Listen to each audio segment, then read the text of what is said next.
adjustments for Aidan Knaak?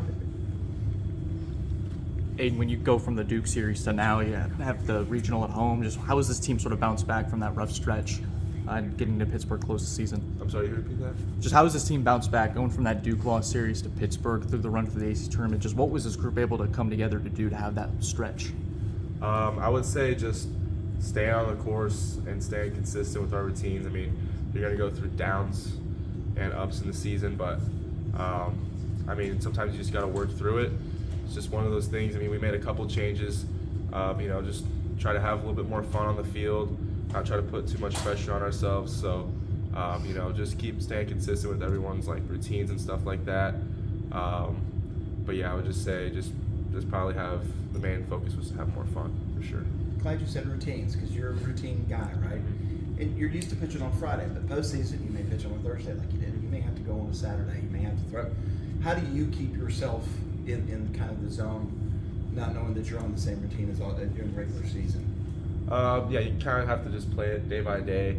I mean, throughout the course of the season, I had a couple of starts that were on 6-day schedules where usually it's every 7 days.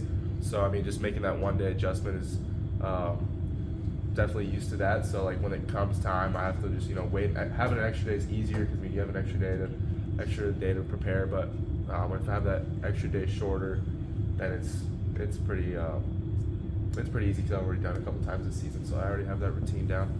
What does a game day look like for you? Do you have any routines that you do on when you know you're going to pitch? So game days,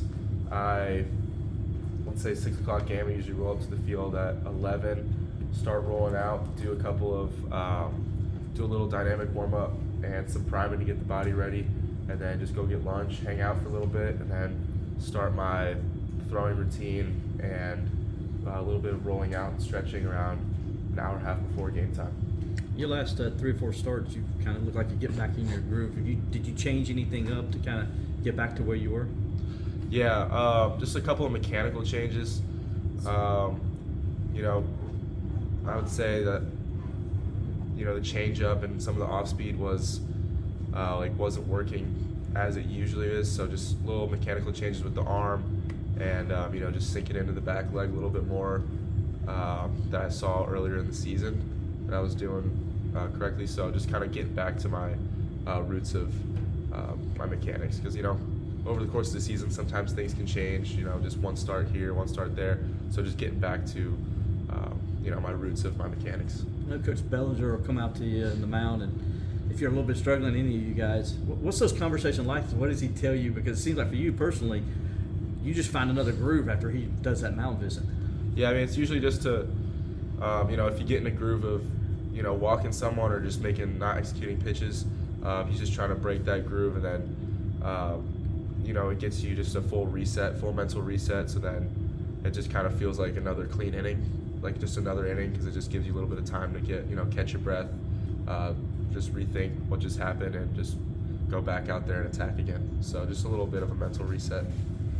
You mentioned for your team getting back to having fun after the slump you guys had late in the season. Why is fun something that's considered value so much? Because, that's the whole reason we started playing this game. Going back to when I was 9, 10, 11, 12 years old, it didn't matter. You always went out there, you always had fun, and whenever you had fun, that's when you played your best. So our focus was just having fun first, and then just the results will come.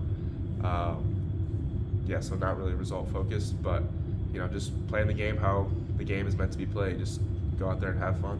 What's it like sitting in this room Memorial Day Monday, knowing that you guys are going to hear your name called, that you get the chance to host, just these experiences, these memories that you're making with your teammates? What's this like? Yeah, it's awesome. I mean, just being able to have the opportunity to make it in the postseason itself, not only host a regional, is just something special, especially from a perspective of a Clemson fan. Just being able to watch your team at home is just very special. Just very glad for this opportunity and just excited for what's next. As a pitcher, I'm always curious, how aware are you of the atmosphere that you guys have created here? Is there a part, maybe even more so when you're in the dugout and you guys are hitting, that you find yourself watching or looking at here at Doug Kingsmore, a section of the fans that you find most entertaining or look to in a hype moment? Yeah, I mean, usually the whole crowd is pretty crazy, but I always love looking up at Jervy, up in Jervy over there at those seats, because that's not even part of the stadium, but it's pretty cool that those fill out. And then you got the cheap seats who are always rowdy over there, and then just whenever this place gets pretty packed, it's pretty awesome atmosphere. You're one of the many returners that played a big role in last year's team. With how the postseason run came to an end last year, how much added momentum does that give you guys that this go around, we don't want to end it in regionals or supers, we want to make as big of a run as possible? Yeah, 100%. I mean, starting from that day, every day after last year's super regional, that's been kind of the thing that's been, for the returning guys, that's been one of those things that's stuck in every one of the back of our heads. So every day of training, every workout, every lift, everything, every time we come to this field, that's always something we're thinking about. And that time is coming up here pretty soon, and just excited to go ahead and attack it. Being able to make such a deep run in a single elimination ACC tournament like you guys were able to do, how much does that help now? I know it's double elimination in regional play, but just knowing that you guys have been through that essentially like win or go home type of mentality the past couple of weeks. Yeah, I mean, as Coach Bakich says, we had the ACC tournament, and his whole thing was, just play the tournament.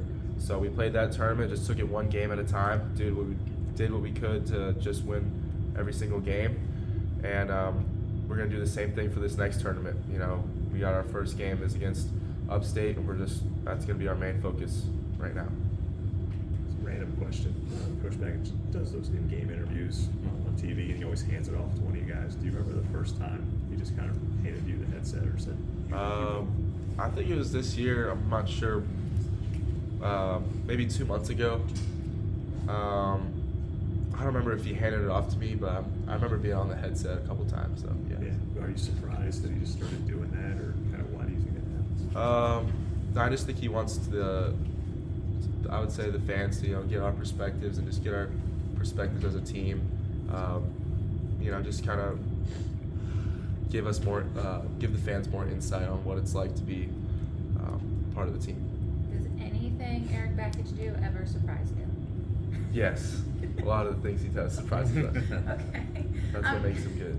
Chufo talked about your guys' mentality of good when maybe something doesn't go right. Yeah. It's good, Yes.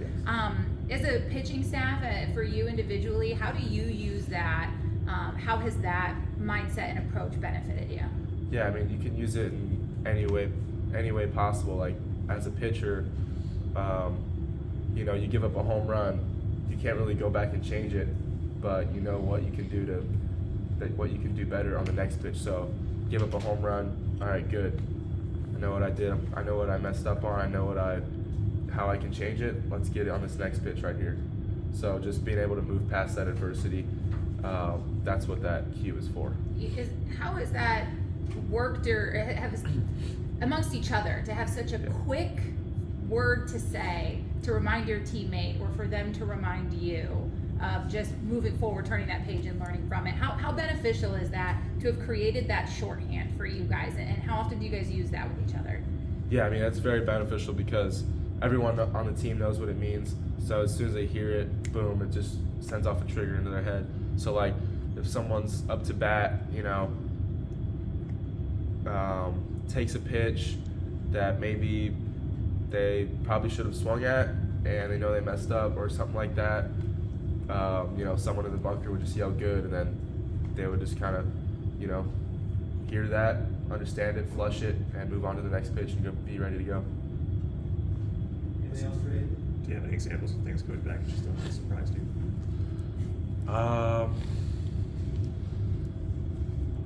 Probably the Hawaiian shirts recently. I wasn't expecting us to wear Hawaiian shirts on the last couple of away trips, so that was pretty cool. It's very surprising. Any reason why? I mean, it's just fun. Why not? Why not wear Hawaiian shirts The on the road trip? Bananas as a whole, the friendship with them, was that surprising? Yeah, it was. I did not expect us to be playing the Savannah Bananas. That was pretty crazy. Shirt off pregame at the weigh-in probably surprised you a little bit. Yeah, too. that one too. I think there was times throughout the season where you'll still be in your stance on the mound, like even if the batter's not in the box yet, like it'll call timeout. I guess what's going through your head in those situations to not like break your, I guess, trance, as if that's the lack for a better word, while the batter's like not even in the box? Well, you just always got to stay locked in, always stay ready to go. I like to work quick as a pitcher, and you see guys that go in the box, they like to take their time and try to slow me down. I'm not going to let them slow me down, so I'm just going to keep doing what I do. All right, thank you, Aidan. Appreciate it. Thank you. guys. Appreciate it, buddy. Good luck this week, buddy. Thank you.